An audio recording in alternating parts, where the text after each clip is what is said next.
എല്ലാവർക്കും നമ്മുടെ ചാനലിലോട്ട് വീണ്ടും ഹൃദയം നിറഞ്ഞ സ്വാഗതം. IVFന്റെ സക്സസ് റേറ്റ് നമ്മൾ ഓരോ സമയത്തും ഓരോ കാലഘട്ടത്തിലും പല പല പാരാമീറ്റേഴ്സ് അനുസരിച്ചാണ് മെഷർ ചെയ്യുന്നത്.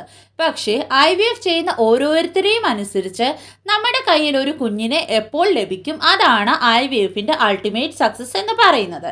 എന്ന് പറഞ്ഞാൽ IVF ചെയ്ത് ബീറ്റ HCG ആദ്യമേ ഹൈ വാല്യൂ കാണിച്ചിട്ട് പിന്നീട് ലോ ആയാലോ, IVF പ്രഗ്നൻസി പോസിറ്റീവായിട്ട് 10 ആഴ്ചയൊക്കെ ആയിട്ടും കുഞ്ഞിന് ഹേർട്ട് ബീറ്റ് വന്നിട്ടില്ല എങ്കിലോ, അല്ലെങ്കിൽ കുഞ്ഞിന് ഹേർട്ട് ബീറ്റ് വന്നിട്ട് പിന്നീട് എന്തെങ്കിലും കാരണം കൊണ്ട് അത് നിന്നു പോയാലോ, അല്ലെങ്കിൽ IVF പ്രഗ്നൻസി ആയിട്ട് അബോർഷൻ ആയാലോ, അല്ലെങ്കിൽ കുഞ്ഞിന് എന്തെങ്കിലും ജനറ്റിക് ഡിസോർഡർ വന്നിട്ട് IVF പ്രഗ്നൻസി അബോർഷൻ ചെയ്യേണ്ടി വന്നാലോ, ഇങ്ങനത്തെ ഒക്കെ കണ്ടീഷനിൽ IVF ഫെയിൽ ആയ പോലെ തന്നെയാണ്. അപ്പോൾ നമ്മുടെ ഇന്നത്തെ ഈ വീഡിയോയിൽ വളരെ ഡീറ്റെയിൽ ആയിട്ട് തന്നെ നമുക്ക് IVFന്റെ സക്സസ് എങ്ങനെയാണ് കൂട്ടാൻ പറ്റുന്നതെന്ന് നോക്കാം. അതുമാത്രമല്ല, നമുക്ക് എന്തൊക്കെ ചെയ്യാൻ പറ്റും IVFന്റെ സക്സസ് കൂട്ടാൻ വേണ്ടിയിട്ട്, അതുകൂടി നമ്മൾ ഈ വീഡിയോയിൽ ഡിസ്കസ് ചെയ്യുന്നുണ്ട്. അപ്പോൾ ഒട്ടും ഡിലേ ഇല്ലാതെ നമുക്ക് നമ്മുടെ ഇന്നത്തെ വീഡിയോയിലോട്ട് പോകാം. ഇന്നത്തെ ടോപ്പിക് നമ്മൾ സ്റ്റാർട്ട് ചെയ്യുന്നതിന് മുമ്പായിട്ട് നിങ്ങളിൽ ആരെങ്കിലും നമ്മുടെ ഈ ചാനൽ ആദ്യമായിട്ടാണ് കാണുന്നതെങ്കിൽ ചാനലിലേക്ക് സ്വാഗതം. എൻ്റെ പേര് ജെനി. നിങ്ങൾ നമ്മുടെ ചാനലിൽ ഷെയർ ചെയ്തിരിക്കുന്ന വീഡിയോസൊക്കെ ഒന്ന് കണ്ടു നോക്കുക. വീഡിയോസൊക്കെ നിങ്ങൾക്ക് ഇഷ്ടമാവുകയാണ്, യൂസ്ഫുൾ ആവുകയാണ് എങ്കിൽ നമ്മുടെ ചാനൽ കൂടി ഒന്ന് സബ്സ്ക്രൈബ് ചെയ്ത് സപ്പോർട്ട് ചെയ്യുക. സബ്സ്ക്രൈബ് ബട്ടൻ്റെ തൊട്ടപ്പുറത്തുള്ള ആ കുട്ടി ബെല്ലൈക്കൺ കൂടി ഒന്ന് പ്രസ് ചെയ്ത് അതിൽ ഓൾ എന്നുള്ള ഓപ്ഷൻ കൂടി ഒന്ന് സെലക്ട് ചെയ്ത് വെക്കാൻ നിങ്ങൾ ആരും മറക്കരുത്. അപ്പോൾ ഒട്ടും ഡിലേ ഇല്ലാതെ നമുക്ക് നമ്മുടെ ഇന്നത്തെ വീഡിയോയിലോട്ട് പോകാം.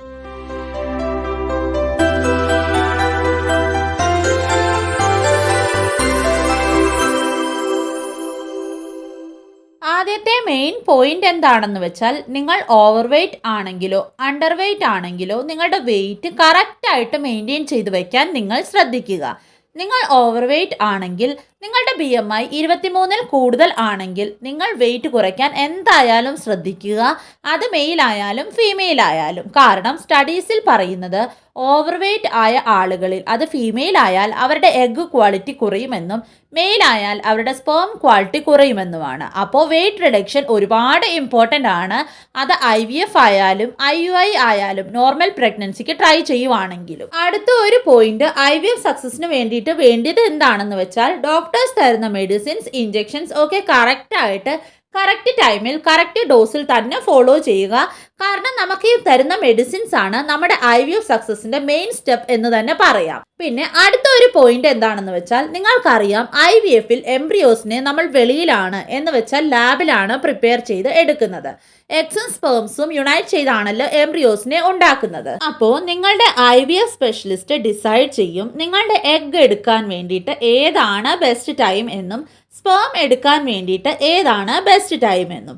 അപ്പോൾ എഗ്ഗും സ്പേമും രണ്ടിനെയും നന്നായിട്ട് ഓപ്റ്റിമൈസ് ചെയ്യും. നിങ്ങൾക്ക് എന്തെങ്കിലും മെഡിസിൻസ് തന്നെന്ന് വരും സ്പേംസിനെയും എഗ്സിനെയും ബലപ്പെടുത്താനായിട്ട്. ചിലപ്പോൾ നിങ്ങൾക്ക് എന്തെങ്കിലും ലൈഫ് സ്റ്റൈൽ മോഡിഫിക്കേഷൻസിന് വേണ്ടിയിട്ട് പറയും. അപ്പോൾ ഇതെല്ലാം കറക്റ്റായിട്ട് നിങ്ങൾ ഫോളോ ചെയ്യുക. അടുത്ത പോയിന്റ് എന്താണെന്ന് വെച്ചാൽ, എഗ് ഉണ്ടാക്കാൻ വേണ്ടിയിട്ട് നമ്മൾ ഏത് തരത്തിലുള്ള ഇഞ്ചെക്ഷൻസ് ആണ് എടുക്കുന്നത്. ഇഞ്ചെക്ഷൻ സ്റ്റോർ ചെയ്യുന്ന സ്ഥലം കോൾഡ് ആണോ, ഇഞ്ചെക്ഷൻ പുറത്ത് കൊണ്ടുപോയി ആണ് എടുക്കുന്നതെങ്കിൽ അത് ക്യാരി ചെയ്യുന്നത് കറക്റ്റായിട്ടാണോ, ഇഞ്ചെക്ഷൻസ് എടുക്കുന്നത് കറക്റ്റായിട്ടാണോ, ഇതെല്ലാം കറക്റ്റായിട്ട് തന്നെ ഫോളോ ചെയ്യാൻ ശ്രമിക്കുക. ഇതിലൊക്കെ എന്തെങ്കിലും തരത്തിലുള്ള താളപ്പിഴകൾ വന്നാൽ നിങ്ങളുടെ IVF സക്സസിനെ അത് കാര്യമായിട്ട് ബാധിക്കും. അടുത്ത പോയിന്റ് ആണ് യൂട്രസ് ലൈനിങ്ങിനെ ബേസ് ചെയ്ത്. ലൈനിങ് ശരിയായാൽ മാത്രം പോരാ, അതിൻ്റെ കൂടെ അവിടുത്തെ ബ്ലഡ് സപ്ലൈ കറക്റ്റ് ആണോ എന്ന് നോക്കണം. അവിടുത്തെ ക്യാവിറ്റിയുടെ സൈസ് കറക്റ്റ് ആണോ എന്ന് നോക്കണം. അതിൻ്റെ കൂടെ ഹോർമോണൽ ടെസ്റ്റും ചെയ്തു നോക്കണം. എന്താണെന്ന് വെച്ചാൽ, അറ്റ് പ്രസൻറ്റ് സയൻസിൻ്റെ ഡെവലപ്മെൻറ്റ് അനുസരിച്ച് എന്തൊക്കെ പോസിബിൾ ആണോ അതൊക്കെ ചെയ്തു നോക്കണം. ചിലപ്പോഴൊക്കെ ട്രാൻസ്ഫർ അതേ സൈക്കിളിൽ നടക്കില്ല. നമുക്ക് മാറി മാറി സൈക്കിൾ ഡിഫർ ചെയ്യേണ്ടി വരും. ചിലപ്പോഴൊക്കെ എംബ്രിയോസ് ഉണ്ടാക്കി കഴിഞ്ഞ് 5-6 മാസം കഴിഞ്ഞ് അല്ലെങ്കിൽ കുറേ വർഷങ്ങൾക്ക് ശേഷമായിരിക്കും ട്രാൻസ്ഫർ നടക്കുക. കാരണം യൂട്രസ് ലൈനിങ് ബെസ്റ്റ് ആകുമ്പോൾ മാത്രമാണ് എംബ്രിയോ ട്രാൻസ്ഫർ നടത്തപ്പെടുന്നത്. എന്നാൽ മാത്രമാണ് നമുക്ക് 100% സക്സസ് റേറ്റ് ലഭിക്കുന്നത്. അപ്പോൾ നിങ്ങൾ ഈ ഒരു സമയത്ത് നിങ്ങളുടെ ഡോക്ടർ പറയുന്ന ഓരോ കാര്യവും കറക്റ്റായിട്ട് കേട്ട് അത് ഫോളോ ചെയ്യുക. മെഡിസിൻസ് കറക്റ്റായിട്ട് എടുക്കുക. പിന്നെ എത്ര ടൈം എടുത്താലും നിങ്ങളുടെ മനസാന്നിധ്യം നിങ്ങൾ കളയാതെ നിങ്ങൾ സ്വയം ധൈര്യമായിട്ടിരിക്കാൻ ശ്രമിക്കുക. നമ്മൾ IVF ചെയ്യാൻ വേണ്ടിയിട്ട് ഒരുപാട് ടെക്നിക്സ് ഇപ്പോൾ യൂസ് ചെയ്യാറുണ്ട്. ചിലപ്പോൾ നമ്മൾ ഫ്രോസൺ എംബ്രിയോ ട്രാൻസ്ഫർ ചെയ്യും, ചിലപ്പോൾ ഒരേ സൈക്കിളിൽ 2 പ്രാവശ്യം ട്രാൻസ്ഫർ ചെയ്യും.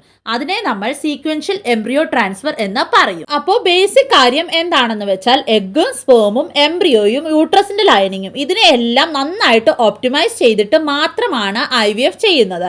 അതെല്ലാം റെഡി ആയെങ്കിൽ മാത്രമേ IVF സക്സസ് ആകത്തുള്ളൂ. അപ്പോൾ ഇതിനെല്ലാം ചിലപ്പോൾ കുറച്ച് ടൈം എടുത്തെന്ന് വരും. അപ്പോൾ നിങ്ങളുടെ പേഷ്യൻസ് ലെവൽ നിങ്ങൾ ഹൈ ആക്കി വെക്കുക. അപ്പോൾ നിങ്ങൾ മനസ്സിൽ ഓർക്കുക, ബെസ്റ്റ് സൈക്കിളിൽ വേണം ബെസ്റ്റ് എംബ്രിയോ ട്രാൻസ്ഫർ ചെയ്യാനായിട്ട്. എന്നാൽ മാത്രമാണ് നമ്മൾ ഉദ്ദേശിക്കുന്ന റിസൾട്ട് നമുക്ക് കിട്ടത്തുള്ളൂ. എന്തെങ്കിലും തരത്തിലുള്ള സൈക്കിൾസിൽ എംബ്രിയോ ട്രാൻസ്ഫർ ചെയ്തിട്ട് കാര്യമില്ല എന്ന് നിങ്ങൾ മനസ്സിലാക്കുക. ഇത് വളരെ ഇമ്പോർട്ടൻ്റ് ആണ് എല്ലാ പേഷ്യൻസിന് വേണ്ടിയും.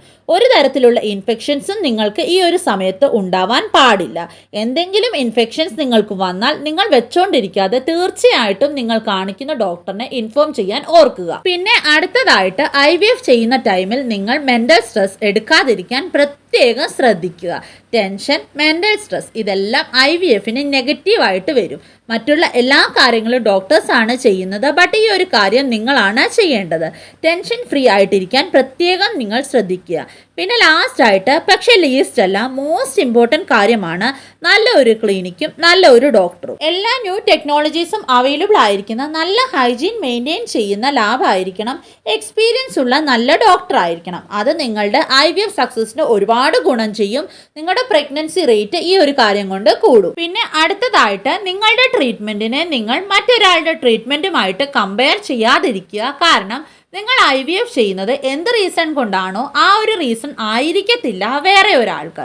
അപ്പോൾ അത് നിങ്ങൾ എന്തായാലും ഓർക്കുക. അതുകൊണ്ട് തന്നെ ട്രീറ്റ്മെൻറ്റിൻ്റെ കമ്പാരിസൺ നിങ്ങൾ ചെയ്യാൻ പാടില്ല. അപ്പോൾ IVF ചെയ്യുന്ന ഓരോ കപ്പിൾസും IVFൻ്റെ മാക്സിമം സക്സസിനായിട്ട് ഡോക്ടർ പറഞ്ഞിരിക്കുന്ന എല്ലാ മെഡിസിൻസും എല്ലാ ഇഞ്ചെക്ഷൻസും കറക്റ്റായിട്ട് കറക്റ്റ് ഡോസിൽ കറക്റ്റ് ടൈമിൽ തന്നെ ഫോളോ ചെയ്യാൻ ശ്രമിക്കുക. ലൈഫ് സ്റ്റൈലിൽ നിങ്ങളോട് മോഡിഫിക്കേഷൻ പറഞ്ഞിട്ടുണ്ടെങ്കിൽ അത് ഫോളോ ചെയ്യുക. വെയിറ്റ് കൂടുതലുള്ള ആളാണ് നിങ്ങളെങ്കിൽ വെയിറ്റ് കുറയ്ക്കാൻ നിങ്ങൾ പ്രത്യേകം ശ്രദ്ധിക്കുക. വെയിറ്റ് കുറവാണെങ്കിൽ നിങ്ങൾ ന്യൂട്രീഷ്യസ് ഡയറ്റ് കഴിച്ച് വെയിറ്റ് വെക്കാൻ ശ്രമിക്കുക. അതുപോലെ തന്നെ ആൽക്കഹോളും സ്മോക്കിങ്ങും അത് മെയിലായാലും നിങ്ങൾ തീർത്തും ഉപേക്ഷിക്കുക. ന്യൂട്രീഷ്യസ് ഡയറ്റ് ഫോളോ ചെയ്യുക. ടെൻഷൻ ഫ്രീ ആയിട്ട് റിലാക്സ് ആയിട്ടിരിക്കാൻ ശ്രമിക്കുക. പോസിറ്റീവായിട്ട് ചിന്തിക്കുക. ഇത്രയുമൊക്കെ ചെയ്യുമ്പോൾ തന്നെ ഡെഫിനറ്റ്ലി നിങ്ങളുടെ IVF സക്സസ് റേറ്റ് കൂടും.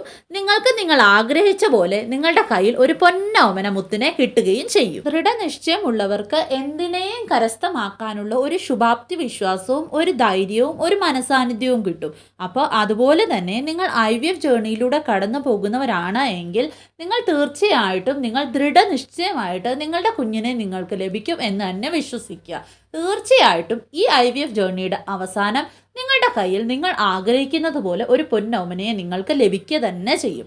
അപ്പോൾ IVF ജേർണിയിലൂടെ കടന്നു പോകുന്ന എല്ലാവർക്കും all the best. God bless U. നിങ്ങൾക്ക് ഈ ഒരു ടോപ്പിക് റിലേറ്റഡോ വേറെ ഏതെങ്കിലും ഒരു ടോപ്പിക് റിലേറ്റഡോ എന്തെങ്കിലും ഡൗട്ടോ മറ്റ് കൺഫ്യൂഷൻസോ ഉണ്ടെങ്കിൽ തീർച്ചയായിട്ടും നിങ്ങൾ താഴെ കമൻറ്റ് ചെയ്യുക. പേഴ്സണലി നിങ്ങൾക്ക് എന്തെങ്കിലും ചോദിക്കാനുണ്ടെങ്കിൽ ഫേസ്ബുക്ക് പേജിലൂടെയോ മെയിലിലൂടെയോ ഇൻസ്റ്റഗ്രാമിലൂടെയോ നിങ്ങൾക്ക് ചോദിക്കാം. ഇത് മൂന്നിൻ്റെയും ലിങ്ക് താഴെ ഡിസ്ക്രിപ്ഷൻ ബോക്സിൽ കൊടുത്തേക്കാം. നമ്മുടെ ജെനീസ് ഹെവൻ എന്ന് പറഞ്ഞ FB പേജും Mother and Child World Jenny എന്ന് പറഞ്ഞ ഇൻസ്റ്റാ പേജും കൂടി ഒന്ന് ഫോളോ ചെയ്യുക. ഇന്നത്തെ ഈ ഒരു ടോപ്പിക് നിങ്ങൾക്ക് ഉപകാരപ്രദമായിട്ടുണ്ടെങ്കിൽ നിങ്ങളുടെ മറ്റുള്ള ഫ്രണ്ട്സിലേക്കും ഈ ഒരു വീഡിയോ ഒന്ന് മാക്സിമം ഷെയർ ചെയ്ത് കൊടുക്കുക. അതുപോലെ ഈ വീഡിയോ ഒന്ന് ലൈക്ക് ചെയ്യുക.